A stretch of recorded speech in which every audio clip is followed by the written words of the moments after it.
வணக்கம்மா. ஒரு 5 மாசத்துக்கு முன்னாடி பிபி நிறைய ஆயிட்டு உடம்பு முடியாது இருந்தது. எல்லா டாக்டரும் பார்த்தாச்சு. உன் உடம்புல எதுவுமே இல்லம்மான்னு சொல்லிட்டாங்க. எல்லா டெஸ்டும் பார்த்துட்டாங்க. ஆனா பிபி ஏன் அதிகமாகுதுன்னு எங்களுக்கே புரியல சொல்லிட்டாங்க. அப்பதான் எங்க அம்மா சொன்ன நவகிரக பூஜையை செய்திருந்தேன். நீண்ட நாள் உடம்பு முடியாதுங்க, இந்த நவகிரக பூஜை செய்த கண்டிப்பா அதுல இருந்து நல்லபடியா விடுதலை ஆகலாம். எப்படி இந்த நோயில இருந்து விடுபடலான்றதுக்கு வழி கிடைக்கும். இந்த பூஜைய மன நம்பிக்கையோட செய்யணும். சப்போஸ் எழுந்துக்கவே முடியாது, நம்மளால எழுந்து உட்காந்து செய்யக்கூட முடியாதுன்றவங்க பசங்க இருந்தா புருஷன் இருந்தா அவங்க செய்யலாம். கமெண்ட்ஸ்ல கேட்டிருந்தாங்க, அதனால இந்த பதிவு போட்டிருக்கேன். இது ரொம்ப கஷ்டமானது கிடையாதுமா. பசுமாட்டு சாணி எடுக்கணும், கண்ணு போட்ட பசுவோடுதான் எடுக்கணும். அது போட்டிருக்கு சொல்ல அது மேலாப்பாலதான் எடுக்கணும். பூமியில கீழே இருக்கிறத எடுக்கக்கூடாது, மேலாப்பில எடுக்கணும். அடியில் இருக்கிறத எடுக்க கூடாது. அப்படியே எடுத்துன்னு வீட்டுக்கு நேரா ஒரு தட்டுல வச்சு சாமி ரூம்ல வைக்கணும். கீழே பூமியில கிம்மில வைக்க கூடாது. இந்த பூஜையே சாயந்தரம் தான் செய்யணும். உடம்பு முடியாதவங்க குளிக்க முடிஞ்சா குளிக்கலாம், குளிக்க முடியலையா கை காலை கழுவிட்டு தலையில தண்ணி தெளிச்சுன்னு உட்காந்து செய்யணும். தலை வாழை இலையை எடுத்துக்கணும்.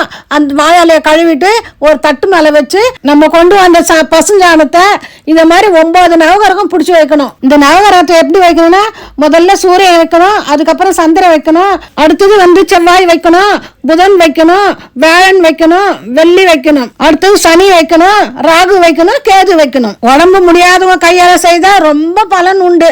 ரொம்ப முடியல அப்படின்னா வேற ஆள் யாருன்னா செய்து தரலாம். எல்லாருக்கும் மஞ்சள் வச்சு குங்குமம் வச்சுட்டு கொஞ்சம் பூ அலங்காரம் பண்ணிடணும். இந்த பூஜை ஆரம்பிக்கிறதுக்கு முன்னாடி பிள்ளையார் இருந்ததுன்னா பிள்ளையாருக்கு பூஜை பண்ணிட்டு, அப்படி பிள்ளையார் சிலை இல்லைன்னா படம் இருந்ததுன்னா படத்தை தொடச்சு குங்குமஞ்சள் வச்சிடணும். குலதெய்வ படத்தை தொடச்சு குங்குமஞ்சள் வச்சிடணும். அதுக்கப்புறம் விளக்கு ஏற்றிட்டு தான் இந்த பூஜை ஆரம்பிக்கணும். இவங்களுக்கு நெய்வேத்தியமா நான் உணர்ந்த ரசம் தான் வச்சிருக்கேன். விநாயகருக்கெல்லாம் வைப்பேன், அதே மாதிரி தான் இவருக்கும் வச்சிருக்கேன். இல்லைன்னா பால் வச்சுக்கலாம், அப்படி இல்லைன்னா சர்க்கரை கல்கண்டு எது ஒன்னாலும் வச்சுக்கலாம். நம்ம எதுக்கு பசுஞ்சாணத்தை செய்யறேன்னா, உலகத்துல இருக்கிற அத்தனை தெய்வங்களும் அவளோட உடம்புல இருக்கு. அத்தனை நதிகளும் அத்தனை கடல்களும் எல்லாமே அந்த தெய்வத்தோட உடம்புல இருக்கு. அதனாலதான் நம்ம சாணம் எடுத்து நம்ம இது மாதிரி செய்ய சொல்லியிருக்காங்க. அதோட சாணம் எடுக்கும் போது அதுக்கு உணவு வாழைப்பழமோ ஏதோ கையில கடைசி கொடுத்துட்டு தான் எடுக்கணும். வெறும்னா எடுக்கக்கூடாது. இந்த பூஜையை 9 நாள் செய்யணும்.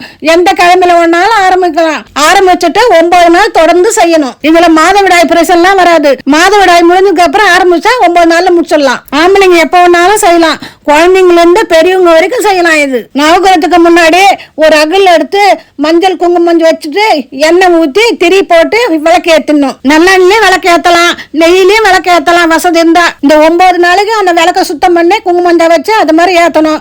அப்புறம் இந்த 9 நாளைக்கு கவிச்சு சாப்பிடாது. இந்த பூஜை எப்படி செய்யணும்னா, விநாயகரை நினைச்சுக்கோங்க, குலதெய்வத்தை நினைச்சுக்கோங்க, உதிரி பூ கையில எடுத்து வச்சுக்கோங்க. ஒரு நவகிரகத்துக்கும் காயத்ரி மந்திரம் இருக்கு. சூரிய காயத்ரி, சந்திர காயத்ரி, செவ்வாய் காயத்ரின்னு 9 பேருக்கும் காயத்ரி மந்திரம் இருக்கு. முதல்ல சூரிய காயத்ரி சொல்லி சூரியனுக்கு பூ போடணும். அடுத்து சந்திரனு காயத்ரி சொல்லி சந்திரனுக்கு பூ போடணும். மறந்து லைனா போட்டு போறீங்கம்மா, அது மாதிரி போடக்கூடாது, அது தப்பு. இது எல்லா காயத்ரி மந்திரமும் இன்டர்நெட்ல கிடைக்கும்.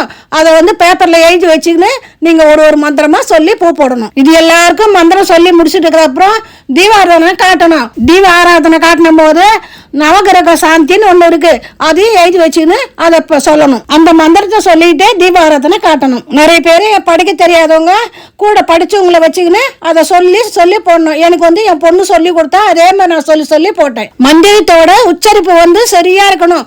தப்பா சொல்லி செய்யக்கூடாது. இந்த பூஜையை சாயந்தரம் செய்யறோம், அந்த நவகிரகம் அப்படியே இருக்கணும் நடுவீட்லயே. காலையில எழுந்துச்சு பல்ல வளைக்கிட்டு மூஞ்ச கழிட்டு சாமி ரூமுக்கு மனசார வேண்டிக்கிட்டு எல்லா நவகிரகத்திலயும் கொஞ்சம் சாணி எடுத்து தலையில வச்சுக்கணும், உச்சம் தலையில. அப்புறம் எல்லாரும் ஒண்ணு சேர்த்துருங்க. பூவோட ஒண்ணு சேர்த்துட்டு பாத்ரூம் போயிடுங்க. போயிட்டு ஃபர்ஸ்ட் மூஞ்சில இருந்து கையில இருந்து மார்புல இருந்து தொடையில இருந்து கால் வரைக்கும் கீழே எடுத்து போய் இறக்கிடும். 3 தடவை இறக்கிடுங்க, பூசிக்குங்க. முதுகு பக்கத்துல யாருன்னா இருந்தா தேய்ச்சி விட சொல்லுங்க. இல்லையா உங்களை கைக்கு எட்டின வரைக்கும் ரவுண்டு பூசிக்குங்க. உடம்பு குளிச்சிடணும். தலையில கொஞ்சம் சாணம் வச்சிருப்பீங்க, அதை தலை குளிக்கணுமான்னு கேட்பீங்க. தலை குளிக்க கூடாது, 9வது நாள் தான் குளிக்கணும் தலை. இந்த மாதிரி 8 நாள் செய்துட்டு 9வது நாள் தலை குளிச்சிடணும். எல்லா நாளுமே கொஞ்சம் எடுத்து தலையில வைக்கணும். அது மட்டும் மறந்துடாதீங்க. 9 நவகிரகங்கள் சாணி எடுக்கணும். 9 நாளைக்கு போய் புது சாணி எடுக்கணும்.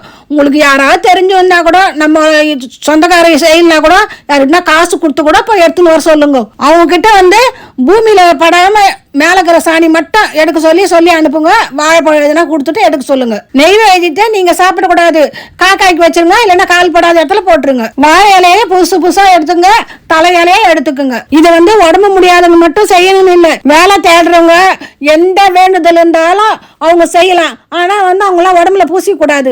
தலையை சுத்தி கால் படாம இடத்துல போட்டுடணும். காலையில எழுந்து பல்ல தேய்ச்சிட்டு தலையை சுத்தி எடுத்து போய் போட்டுடணும். உடம்பு முடியாதவங்க மட்டும்தான் உடம்ப தேய்ச்சி குளிக்கணும். அவ்வளவுதாமா இந்த நவகிரக பூஜை.